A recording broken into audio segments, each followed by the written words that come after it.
سر یہ جو ہم سن رہے ہیں، ویسے تو اپوزیشن میں موجود جماعتیں اکثر ہی بات کرتی ہیں کہ بھائی معیشت زبوں عالی کی طرف جا رہی ہے اور بڑے خطرات ہیں ڈیفالٹ کے، اور پھر آپ کو یاد ہوگا کہ سری لنکا جیسی صورتحال کا بھی تذکرہ کیا گیا تھا، لیکن جب حکومت کے اندر سے یہ باتیں ہونے لگیں کہ دعاؤں سے ہی کام چل سکتا ہے اور دوا سے بھی کام چلے گا اور پھر اللہ کی طرف ہی دیکھنا پڑے گا، تو یہ کیا صورتحال بنتی آپ کو دکھائی دے رہی ہے؟ بسم اللہ الرحمن الرحیم. آپ نے ماشاءاللہ اپنے انٹروڈکشن میں یہ کہا ہے کہ پچھلے 3 دہائی سے پاکستان بڑے مشکل حالات سے گزرتا رہا ہے، آہستہ آہستہ حالات اور خراب ہوتے گئے ہیں. یہ بات دراصل اس لحاظ سے بھی دیکھیے کہ پچھلے 1 دہائی میں کیا ہوا ہے. 2014-15 میں پاکستان کا جو کل باہر کا قرضوں کا بوجھ تھا وہ 65 ارب ڈالر تھا، اور آج وہ 7 سال کے بعد تقریباً 2 گنا ہو چکا ہے، 130 ارب ڈالر. اس رفتار سے آپ نے قرضوں کو بڑھاتے گئے ہیں. اور دوسری طرف اس سے بھی زیادہ پریشان کن بات یہ ہے کہ سالانہ قرضوں کی واپسی کی رفتار میں بے تحاشا اضافہ ہوا ہے. 2014-15 میں سالانہ ہمیں تقریباً 3 ارب ڈالر کے قرضوں کی واپسی کے پیسے دینے پڑتے تھے، آج وہ 7 گنا ہو چکا ہے، 21 ارب ڈالر. تو دیکھیے اب کوئی ملک اس رفتار سے، جسے کہتے ہیں نا کہ ڈیٹ ٹریپ، یعنی کہ قرضوں کے جال میں یا اس میں پھنس جائے تو پھر نکلنا بڑا مشکل ہوتا ہے. اور نکلنے کے لیے آپ کو بے تحاشا سخت سے سخت اقدامات لینے پڑتے ہیں. سب سے پہلے جو آپ کو کرنا پڑے گا وہ یہ ہے کہ آپ اپنے پالیسیز کو اس طرح بنائیں کہ آپ کا تجارتی خسارہ اس طرح کا ہو کہ آنے والے دنوں میں اگر آپ ہمارے جو انکم ہے، یعنی کہ ہمارے برآمدات اور ہمارے ریمیٹنس، ان دونوں کو ملا لیں تو یہ مل جل کر ہمارے پورے درآمدات کو فائنانس کرتے ہیں. اگر ایسا ہوا تو پاکستان جال سے نکل آ سکتا ہے. اس وقت پوزیشن پچھلے سال کی یہ ہے کہ آپ کا جو ٹوٹل امپورٹ بل تھا 82 ارب ڈالر، آپ کے ایکسپورٹ اور آپ کے ریمیٹنسز ملا لیں تو 64 ارب ڈالر، یعنی کہ خسارہ، یعنی کہ تقریباً 18 سے 20 ارب ڈالر کا ٹریڈ ڈیفیسٹ ہے، combined over all current account deficit جسے کہتے ہیں. تو دیکھیے اب آپ کو بے شمار سخت اسٹرکچرل ریفارمز کرنے ہیں تاکہ یہ جو ٹارگٹ ہے ہمارا کہ ہماری آمدنی اور ہمارے خرچوں میں کوئی گیپ نہ ہو، وہ حاصل اگر ہو کر سکتا ہے آنے والے مہینوں اور سالوں میں تو انشاءاللہ پاکستان اس قرضوں کی جال سے نکل آ سکتا ہے. اچھا ڈاکٹر صاحب، ایک چیز مجھے یہ بتائیے گا کہ ظاہر ہے کہ جو انسرٹنٹی ہوتی ہے اس کی وجہ سے بھی ہم دیکھتے ہیں کہ کافی سارے معاملات خراب ہوتے ہیں، انویسٹرز ڈرتے ہیں آنے سے. خان صاحب کی جانب سے جو اعلان کیا گیا تھا اسمبلیوں کی تحلیل کا، اس کے بھی ظاہر ہے کہ اسٹاک پہ بھی آپ نے دیکھا تھا کہ کیسے اثرات پڑے تھے. تو اوور آل جو اس وقت کرنٹ گورنمنٹ ہے، اب اس کا یہ نہیں پتا کہ ابھی اس نے کب تک رہنا ہے، آج جانا ہے، کل جانا ہے، مارچ میں الیکشنز ہوں گے، کب اسمبلیاں تحلیل ہوں گی. تو آپ کو لگتا ہے کہ یہ حکومت اس پوزیشن میں ہے یا اسحاق ڈار، کیونکہ انہوں نے پبلک کے سامنے اپنا امیج بھی ریپیئر کرنا ہے، ان کو ریلیف نہیں دیا، ان کو ریلیف بھی دینا ہے، تو وہ اس پوزیشن میں ہے کہ وہ یہ سخت اقدامات لے سکیں آپ کی نظر میں؟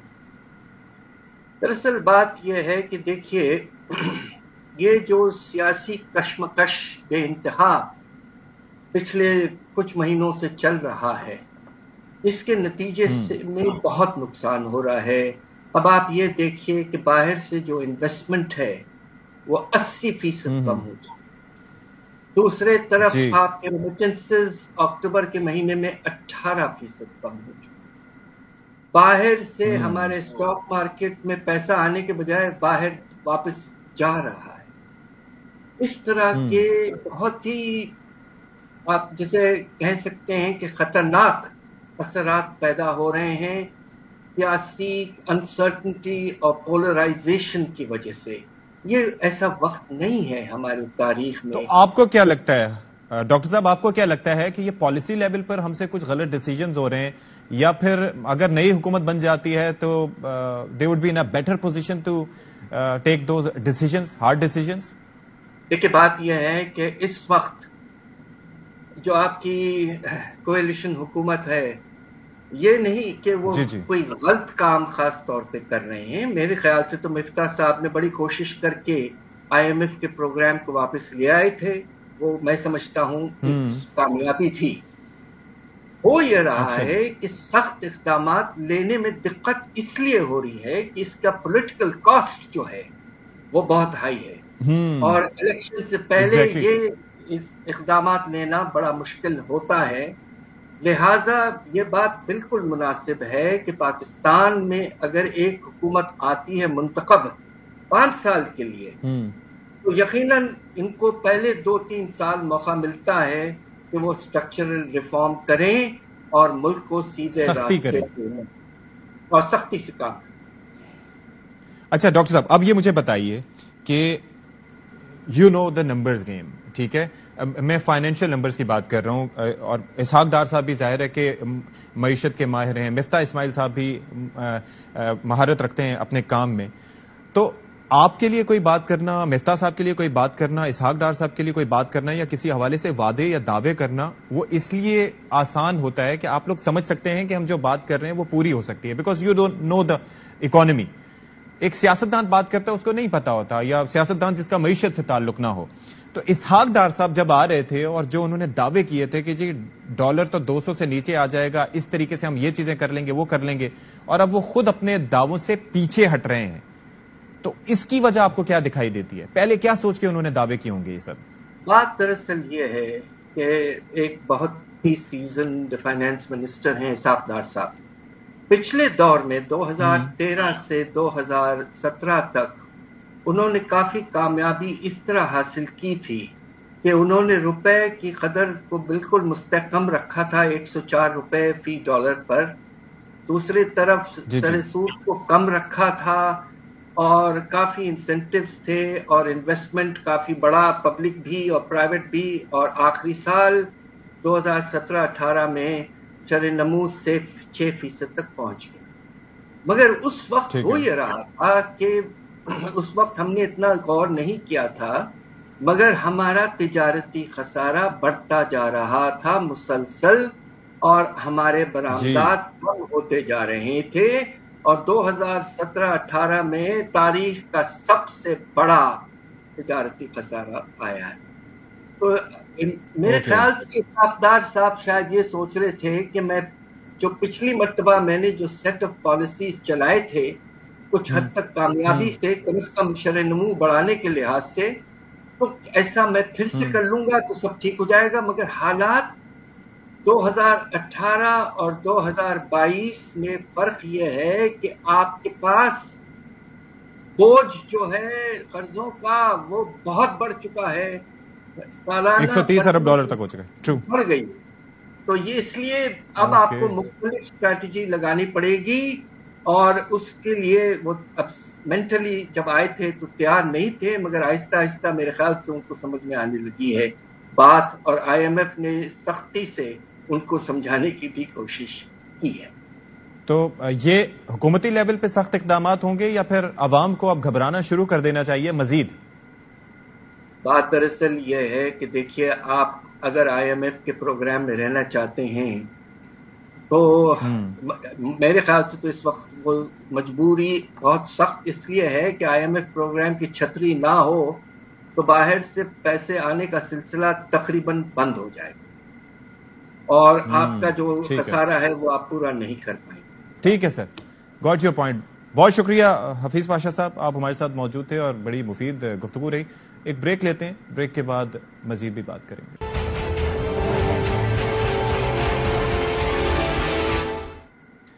اچھا جی، اب بات کر لیتے ہیں ہم. جس طرح سے خان صاحب کی جانب سے پیشکش کی گئی ہے کہ اسمبلی تحلیل نہیں کرتا اگر میرے سے مذاکرات کر لیتے ہیں اور الیکشن کی تاریخ دے دیتے ہیں، تو یہ ایک بڑا دلچسپ ہم نے ایک دیکھا ہے اس سچویشن میں ٹویسٹ. تو خان صاحب نے کیا موقف اپنا ہے آپ کو پہلے وہ دکھاتے ہیں ذرا.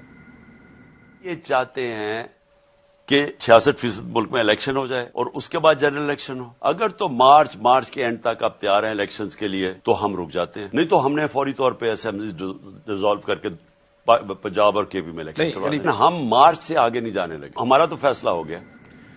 تو اس پر بات کر لیتے ہیں. ہمارے ساتھ موجود ہیں وزیر اعظم کے مشیر قمر زمان کائرہ صاحب, پیپلز پارٹی کے نہایت سینئر رہنما بھی ہیں. بہت شکریہ کائرہ صاحب, ہمارے لیے آپ نے وقت نکالا. فرمائیے گا کہ یہ جو پیشکش کی گئی ہے عمران خان صاحب کی جانب سے, اس پر کیا غور کرے گی وفاقی حکومت؟ وفاقی حکومت کو غور تو کرنا چاہیے, میں مشورہ یہی دوں گا, لیکن عمران خان کے پوائنٹ آف ویو میں کوئی پیش رفت نہیں, کوئی تبدیلی نہیں. یہ بات لفظوں میں تبدیل کی گئی ہے, عملاً کوئی تبدیلی اس لیے نہیں کہ خان صاحب پہلے بھی کہہ رہے تھے کہ پہلے ڈیٹ اناؤنس کرو پھر بیٹھ کے مذاکرات کرتے ہیں. اب بھی کہہ رہے ہیں کہ اگر مارچ کی ڈیٹ لینی ہے تو میں الیکشن کے لیے جانے کو تیار ہوں, بات کرنے کو تیار ہوں, ورنہ نہیں ہے. اور ہم یہ کہہ رہے ہیں کہ ابھی سندھ اور بلوچستان کے لوگ اپنے گھروں میں آباد نہیں ہوئے, جو فلڈ کے فیکٹریز ہیں, کچھ آئینی مجبوریاں ہیں, کیونکہ آئینی طور پہ یہ فوری طور پہ پاسبل بھی نہیں ہے کہ آپ کا مطالبہ مانا جائے, لیکن اس کے اوپر بیٹھ کے بات کی جا سکتی ہے. آپ شرائط نہ رکھیں. آج تک عمران خان صاحب سے ہمارا صرف ایک معاملے میں تنازعہ تھا, اور وہ تھا کہ وہ شرط مانگ رہے تھے کہ میری یہ شرط ہے, یہ پوری کرو تو ہم آگے بڑھیں گے. ہم کہہ رہے تھے کہ ہم شرطیں نہیں مانتے, کیونکہ ڈائلاگ میں شرائط نہیں ہوتی, ڈائلاگ میں مطالبے ہوتے ہیں. آپ اپنا مطالبہ رکھ کے آئیے, بیٹھیے, بات کرتے ہیں.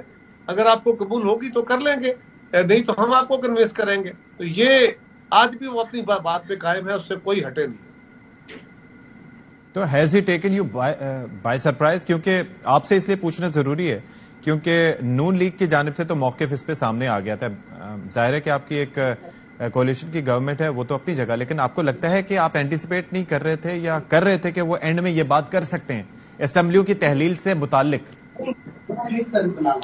دیکھیے, اسمبلیوں کی تحلیل سے متعلق یہ ایک ان کا کارڈ تو آلریڈی آن گراؤنڈ موجود تھا, لیکن تھوڑا سا سرپرائز کہہ لیجیے کسی حد تک ہمارے سب کے لیے اتنا ہوا کہ وہ اسمبلیوں کی تحلیل کی طرف جا سکتے ہیں, لیکن اس کے اوپر بھی ان کی تیاری نہیں تھی. اگر وہ اس معاملے میں سنجیدہ ہوتے تو پھر لیڈر وہ نہیں ہوتا جو پہلے اعلان کرے اور پھر اس کو بلیک میل کرتے ہوئے, اس کو دباؤ کے طور پہ استعمال کرتے ہوئے مشاورت کرے. یہ نہیں ہوتا. لہذا انہوں نے جو کچھ کہا, جو کیا, وہ پہلے بھی کلیئرٹی کے ساتھ نہیں تھا, اور ہماری طرف سے کوئی سرپرائز اس لیے ہمیں نہیں لگا کیونکہ یہ بات ان کی نئی تھی نہیں. الیکشن کا تو وہ پہلے سے کہہ رہے تھے کہ الیکشن کی ڈیٹ اناؤنس کرو تو بیٹھ کے مذاکرات کرتے ہیں. ہمارے لیے کوئی نئی بات نہیں تھی, اور عمران خان کے پاس کوئی نئی بات کرنے اور کہنے کو ہے بھی نہیں. اب اچھا جی, یہ جو زرداری صاحب کو چیلنج کرنے کا معاملہ ہے خان صاحب کی جانب سے کیا گیا, اس کے متعلق ان کا بیان پہلے چلا دیتے پھر آپ سے بات کریں گے. زرداری صاحب نے کہا ہے کہ عمران خان صاحب اگلا الیکشن جب ہوگا تب تک نہ صرف نیب کی وجہ سے جیل میں ہوں گے بلکہ نااہل ہو چکے ہوں. یہ قیامت کی نشانی ہے کہ آصف زرداری کہہ رہا ہے کہ نیب کے ذریعے کوئی جیل ہوگا. تو زرداری کو پتا ہے کہ میں انشاءاللہ سندھ میں جاؤں گا اور میں اس کو شکست دوں گا. سندھ کے لوگوں کو آزاد کرواؤں گا زرداری سے. جی کائرہ صاحب, تو بحیثیت جماعت اور زرداری صاحب ویسے بھی تیار ہیں اس مقابلے کے لیے؟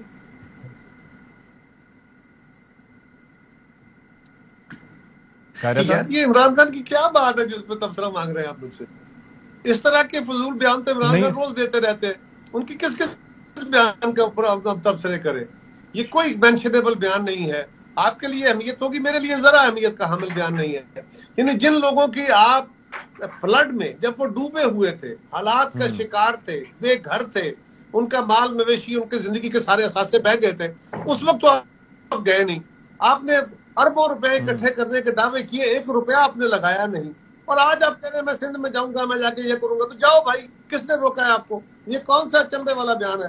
آپ کے لیے اس میں کوئی ایسے ہے, میرے لیے تو ایسے نہیں ہے اس پہ کمنٹ کرنے. نہیں, ظاہر ہے کہ اب کامنٹ تو آپ نے کر دیا نا, لیکن یہ ضروری تھا کہ پیپلز پارٹی کا موقف بھی پتہ چلے کہ وہ سوچ کیا رہی ہے, کیونکہ خان صاحب تو ظاہر ہے کہ وہ بیان دے رہے ہیں اپنی جگہ, چیلنج دے رہے ہیں. اچھا, ایک تو اسٹیبلشمنٹ سے متعلق بھائی عمران خان بیان دیتا رہے, ہمارے لیے اس کے بیانوں کی اہمیت نہیں ہے. آپ کا ہر سوال عمران خان سے شروع نہیں ہونا چاہیے, آپ اپنا سوال کریں.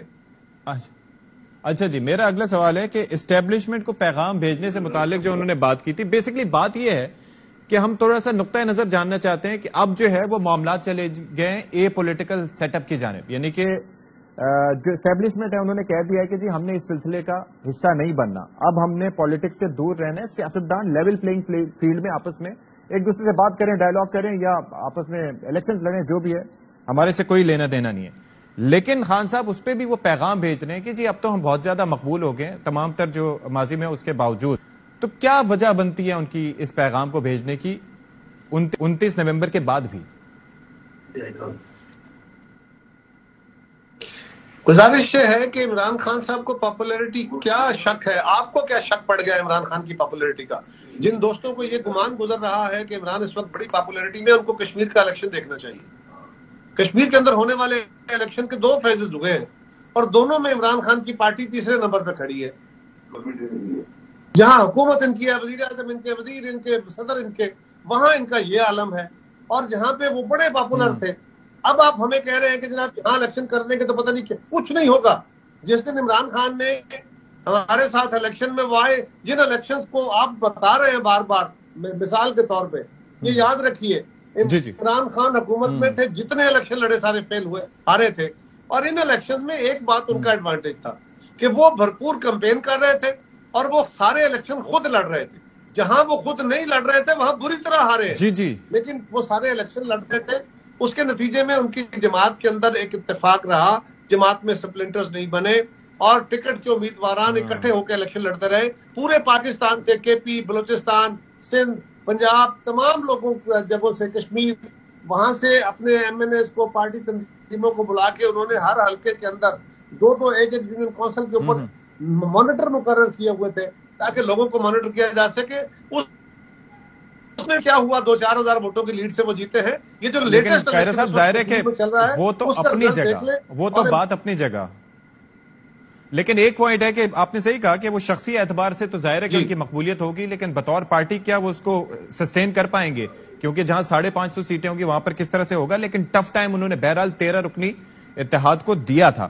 اب ذرا یہ بتائیے گا کہ کیا کوئی الیکشن نہیں ہوگا، یہ بھی ٹھہرے ایک منٹ ٹھہر دیں، 550 سیٹوں پہ کوئی الیکشن نہیں ہونا، مس نارمل ہے، یہ بھی ایک مس لیڈنگ سٹیٹمنٹس ہے۔ یہ فواد چودھری کی سٹیٹمنٹ آپ مت چلائیں، اس کو پہلے چیک کریں کتنے ہیں۔ اگر وہ الیکشن سے چلے جاتے ہیں، نہیں ٹھہر دیں، میں آپ کی کریکشن کر لوں ذرا، میں آپ کی پہلے کریکشن کروں۔ جی کریں۔ آپ اگر پنجاب میں ان کی سیٹیں دیکھتے ہیں تو جو لیڈیز کی سیٹیں ہیں اور جو اسپیشل سیٹیں ہیں مائنورٹی، وہ نکال دیجئے، سندھ سے نکال دیجئے اور کے پی سے نکال دیجئے، تو باقی ان کی کتنی سیٹیں بچتی ہیں؟ 200 بھی نہیں ہوگی۔ جن پہ الیکشن ہونا ہے وہ 200-250 سیٹیں بھی نہیں ہوگی، اور اگر وہ لڑنا چاہتے ہیں الیکشن تو بسم اللہ، ہم نے کہا گھوڑا بھی حاضر ہے، سوار بھی حاضر ہے۔ اچھا، مائنورٹیز وغیرہ نکال کے 434 نشستیں بنتی ہیں جن کے اوپر ہوں گے الیکشنز، قاہرہ صاحب؟ مائنورٹیز، لیڈیز، ان سب کی سیٹیں آپ نے کبھی ویسے کیلکولیٹ کیا ہے کہ وہ 550 سیٹیں کہہ رہے ہیں وہ کون سی ہیں؟ جی ان کی جانب سے تو بیان دیا گیا تھا، ہم نے تو بیان دیا، ان کے بیان کے بعد ہی ہم نے اس پہ بات کی تھی، اور ظاہر ہے کہ اگر وہ تو جھوٹ بولتے رہتے ہیں نا، وہ تو ان کے بیانات تو جھوٹ۔ اچھا چلیں آگے بڑھ جاتے ہیں، آپ نے اپنے قاہرہ صاحب اب یہ بتا دیجئے وہ کتنی سیٹیں ہیں؟ جی میں نے اسی لیے تو بیان کیا کہ 434 نشستیں بن رہی ہیں نا، اب تو مائنورٹیز وغیرہ نکال کے ساری اسمبلیاں چھوڑیں گے، نیشنل اسمبلی بھی چھوڑ دیں گے، تب کی بات کر رہے ہیں، پھر بھی نہیں بنتی۔ ارے میں نیشنل اسمبلی کو ملا کے بات کر رہا ہوں قاہرہ صاحب، جی قاہرہ صاحب نیشنل اسمبلی ملا کے بھی بات کر رہے ہیں۔ نیشنل اسمبلی کا تو الیکشن نہیں ہو رہے نا بھائی، آپ اپنے خیال کے چھوڑے توڑائیں نا، ریئلٹی پہ ہے، 2 صوبوں میں الیکشن ہونا ہے، 2 صوبوں میں۔ اچھا چلیں اب مجھے یہ بتا دیں کہ یہ قاف لیگ سے کوئی بیک ڈور پہ کوئی رابطے ہو رہے ہیں، کوئی مذاکرات ہو رہے ہیں؟ کیونکہ ظاہر ہے کہ ان کی جانب سے جو سٹیٹمنٹس آ رہے ہیں تو اس کے بعد لگتا ہے کہ کچھ وہ شش و پنج میں مبتلا ہیں، اس طرح سے تحریک انصاف کو فالو نہیں کریں گے جیسے پہلے کیا تھا۔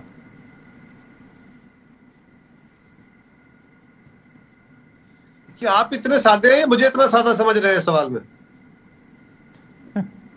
اس سوال کا جواب میں آپ کو دوں گا، آپ کو کیا لگتا ہے تو کہ میں بتاؤں گا کہ ہاں رابطے ہیں یا نہیں ہیں۔ آپ مجھے سادہ سمجھ رہے ہیں، خود سے اتنے سادے بن رہے ہیں۔ قاہرہ صاحب، زرداری صاحب کے بیان کے بعد لگ تو رہا ہے کہ پس پردہ کچھ چل رہا ہے، کیونکہ ہی سیمڈ ویری کانفیڈنٹ کہ ہم تو رابطے کریں گے اور اٹ وونٹ بی ایزی. دیکھیں اگر ہم کوئی رابطے کریں گے تو آپ کو بتائیں گے تو نہیں نا, اس کا تو رزلٹ بتائیں گے آپ کو, رابطے نہیں بتائیں گے. بٹ یو آر پازیٹیو کہ کچھ پازیٹیو نکلے گا وہاں سے بھی اگر نہیں, میں تو اس کو پازیٹیو نیگیٹو لے ہی نہیں رہا, میں تو پازیٹیو نیگیٹو کی بات ہی نہیں کر رہا. یہ جو ہوتا ہے نا کہ لفظوں کی کھال اتارنا, یہ آپ اتاریے. میں تو کہہ رہا ہوں کہ اس طرح کا کوئی اتنے سادہ میں بھی نہیں ہوں اور میں آپ کو بھی نہیں سمجھتا. یہ وہ چیزیں ہوتی ہیں جن کے بارے میں میڈیا کے اوپر ڈیبیٹ تو نہیں کی جا سکتی. چلیں ٹھیک ہے. بہت شکریہ قمر زہرہ صاحب, مشیر برائے امور کشمیر اور شمالی علاقہ جات ہمارے ساتھ موجود تھے اور کہتے ہیں کہ جی پہلے سے کیوں بتا دیں. ویل ٹیک اے بریک ہے, بریک کے بعد آتے ہیں.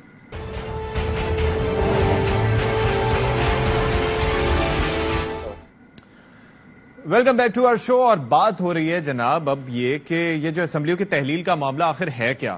مطلب تحریک انصاف تو بظاہر یہ لگتا ہے کہ انہوں نے ارادہ کر لیا ہے کہ خان صاحب نے بھی بتا دیا ہے کہ اگر نہ انہوں نے مانی الیکشنز کی بات تو پھر ہم نے کر دینی ہے اسمبلی تحلیل اسی ماہ, اور اسی ماہ اسمبلی تحلیل ہو گئی تو پھر ہوں گے الیکشن, اور پھر مطلب they are very excited about it. تو واقعتاً ایسا ہے, کیا صورتحال بنتی دکھائی دے رہی ہے, قاف لیگ کیا سوچ رہی ہے, واقعتاً کیا سوچ رہی ہے, کیا کسی کو کچھ پتا ہے؟ اس پر بات کر لیتے ہیں. میاں اسلم اقبال صاحب ہمارے ساتھ موجود ہیں, سینئر صوبائی وزیر ہیں.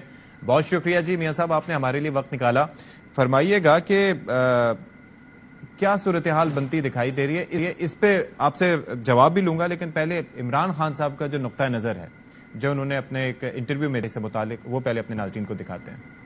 آپ کو انہوں نے تحریری طور پہ سمری دی ہے دستخط شدہ کہ خان صاحب یہ میں آپ کو دے رہا ہوں, کیونکہ یہ خبر چل رہی ہے کل سے کہ عمران خان صاحب کو ذرائع کے مطابق دستخط شدہ سمری دے دی ہے اسمبلی تحلیل کی پرویز الہی صاحب نے, اور وہ ان کے پاس موجود ہے.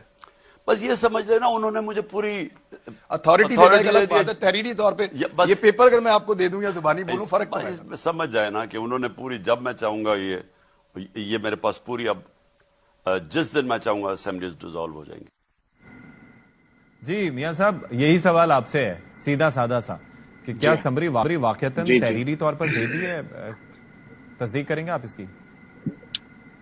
بسم اللہ الرحمن الرحیم. بہت شکریہ ستی صاحب آپ کا. دیکھیں گزارش یہ ہے کہ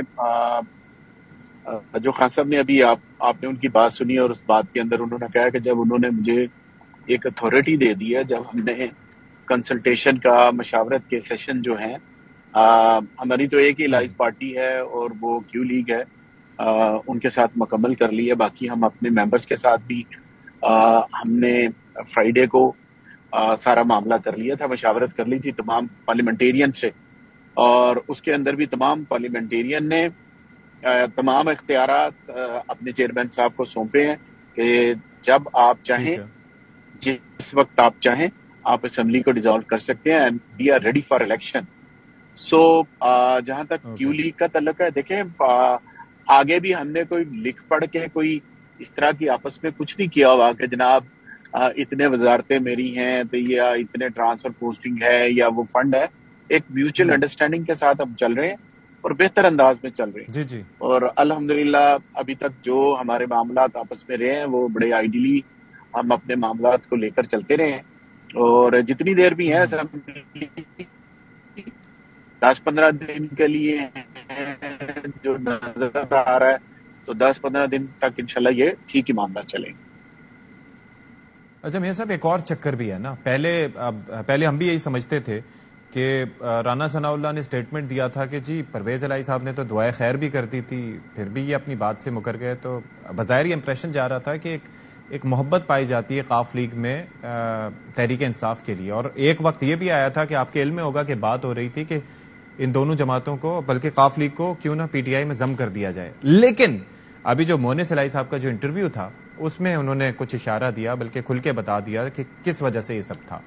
اب وہ فیکٹر ختم ہو گیا, اب بھی آپ کو اسی طرز کی وفاداری کی توقع ہے قاف لیگ سے؟ دیکھیں ستی صاحب, یہ تو جب ہم سیاسی لوگ دوسرے کو زبان دے دیتے ہیں, جیسے فرض کریں میں اپنے حلقے میں کسی اپنے پولیٹیکل ورکر کے ساتھ کوئی کمٹمنٹ کرتا ہوں ایز انڈیویجول, تو اوبیسلی مجھے اس بات کا پہرا دینا پڑتا ہے. اور قاف لیگ نے جو بات کی ہے چودھری پرویز الہی صاحب نے,